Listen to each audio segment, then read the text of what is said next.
Miyokudo mon le jokble. Minon wakwe. Do e ho. Lolo. Bene et toji.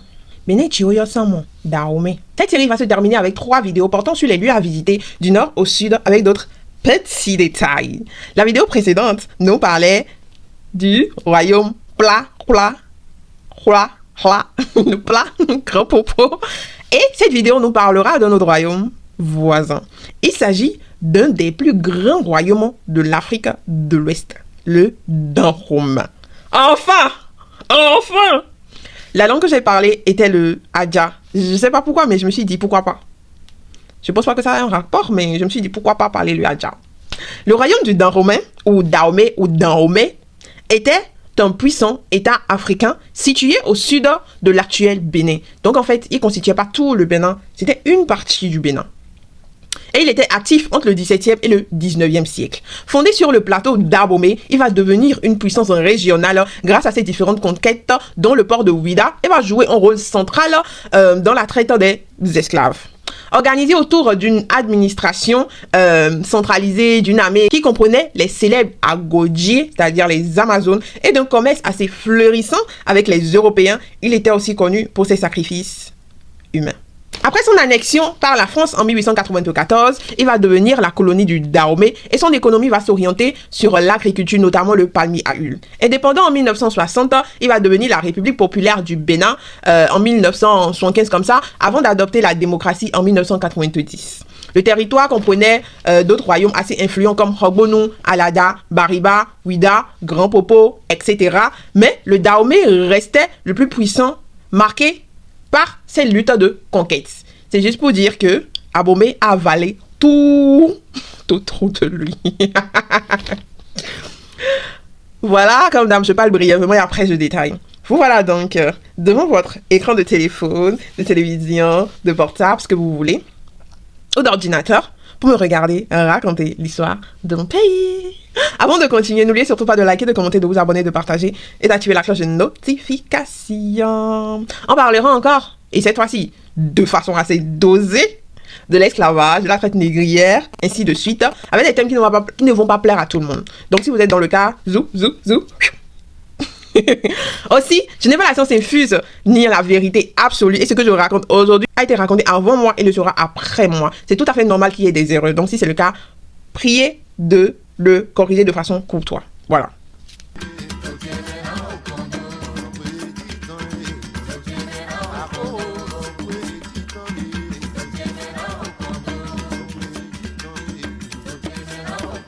La création du royaume trouve ses racines dans la migration de 2 descendants du roi d'Alada.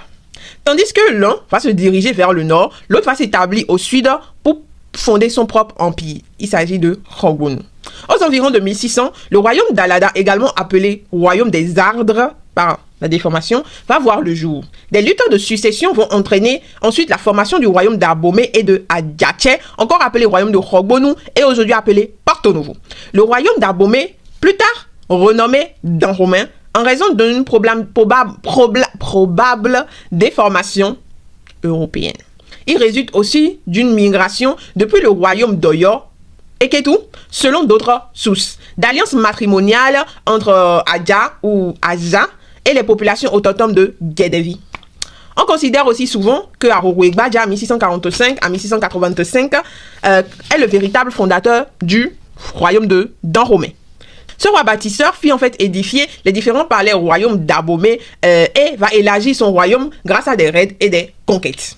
Ce royaume naît vraiment au niveau du XVIIe siècle lorsque la population Fon va établir sa capitale à Abomey. Et à cette époque, en fait, le royaume Fon était vassal de l'empire Yoruba, encore appelé Oyo, auquel il versait des tribus annuels. Le petit-fils de Doaklin, Wegbaja, va transformer Abomey en un état très puissant. Ses successeurs, notamment Akaba, Agaja, vont étendre le royaume. Agaja va conquérir Alada et Ouidah, renforçant ainsi le commerce avec les Européens, notamment dans le cadre de la traite des esclaves.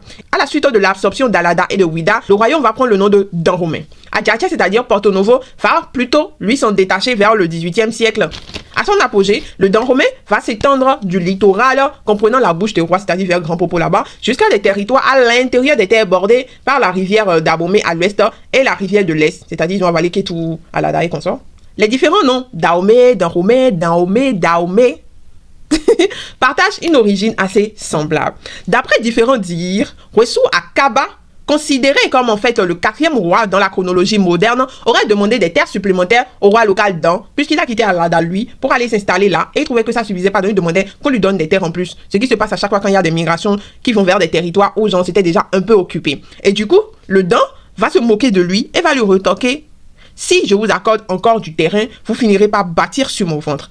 Se sentant donc insulté, Akaba aurait tué Dan, étendu sa dépouille dans un creux, puis érigé son palais sur ce site, donnant au royaume le nom de Dan romain, qui signifie dans le ventre du Dan. Il y a encore d'autres histoires pour définir ça, mais on n'ira pas dans les détails.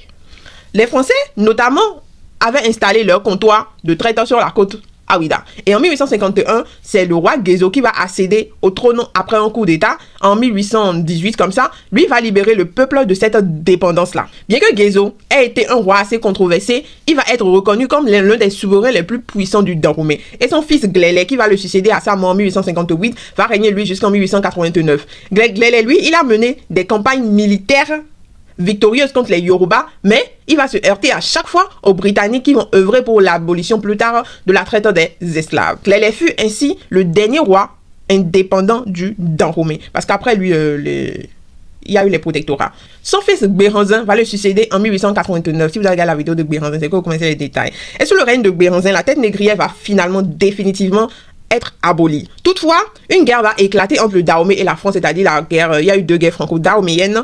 Et ce conflit va durer 3-4 ans comme ça et va prendre fin en novembre 1993 avec la victoire des Français qui vont finalement envahir Abomey, qui a été précédemment incendié. Et le général Dodds, qui est représentant de la France dans ce conflit-là, face au roi Béanzin, qu'il va finalement contraindre à l'exil. D'abord en Martinique, puis en Algérie, on connaît l'histoire, il est mort à Alger. Ainsi, Béanzin était le dernier roi du Dan romain et cette guerre va marquer en fait la fin de l'indépendance de ce royaume-là. Cette période de résistance a conduit en fait à la création du royaume d'Adjaché qui va devenir plus tard Hogbonu au sud-est, tandis qu'au nord, le royaume d'Abomey dirigé par Kwegbaja va devenir la capitale historique du Dan romain. Initialement, le royaume de Dan romain, lui, il se limitait au plateau. Mais à la fin du siècle, les expansions territoriales sous le règne successif d'Agaja, de Guézo et ainsi de suite ont permis de conquérir plus d'espace jusqu'à la côte de l'Atlantique. Et sous le règne de Guézo, notamment différentes bases militaires européennes vont s'établir au niveau de la côte, ce qui va imposer en fait une forte pression pour la fourniture d'esclaves et tout. Genre, ils sont là, ils se sont installés, chaque jour, vous devez leur apporter des esclaves. Voilà.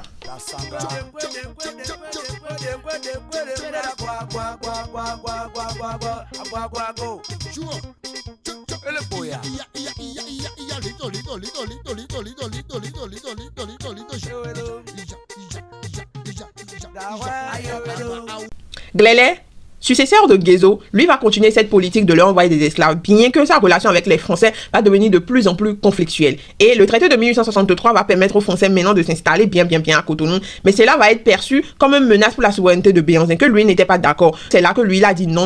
Et la première guerre franco-dahoméenne et ensuite la seconde guerre franco-dahoméenne.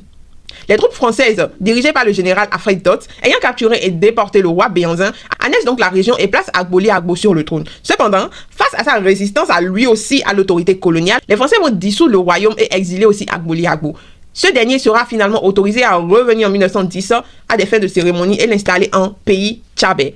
Il y a une petite vidéo, je crois, sur Tchabé où ils disent que Jean Agboli Agbo est resté quelque part là, caché, personne ne pouvait aller le voir, rien du tout. Elle est restée là pendant près de 10 ans. La région intégrée à la colonie française comprenait donc le royaume de Porto Novo et une vaste zone du nord qui va finalement prendre le nom de colonie du Dahomey. Et en 1960, cette colonie va accéder à l'indépendance sous le nom de République du Dahomey.